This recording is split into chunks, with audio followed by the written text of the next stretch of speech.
Another objection to the Torah being for every believer today is that the Torah is actually legalism or bondage, even dead religion.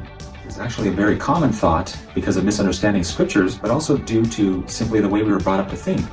As Westerners, we are a little bit free-spirited, and we generally don't like the idea of restrictions. We tend to think of terms like law as legalism, or religion as something negative.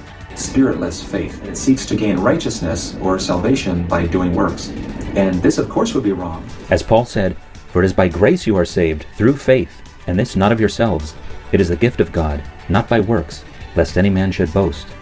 Contrary to the law being thought of as legalism, Psalm 119, the very center page of the Bible, and the longest chapter in the Bible, David used terms to describe the law as good, perfect, beautiful, freedom, grace, a delight, our source of joy, trustworthy, wonderful, and our very life.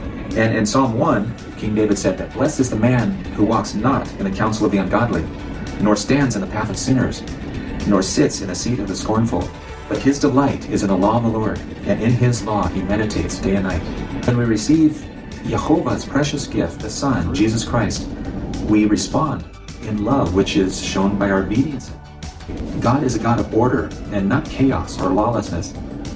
In fact, the Antichrist is actually called the man of lawlessness. The complete Jewish Bible by David Stern actually gives better clarity when he calls the Antichrist the man who separates himself from Torah.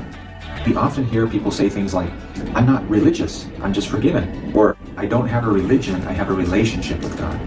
But religion or religious is not a bad term. In fact, the definition of religion is a belief in a supernatural being and the state of worship or a state of devotion to our belief, and being governed by a particular moral code, which we as believers have.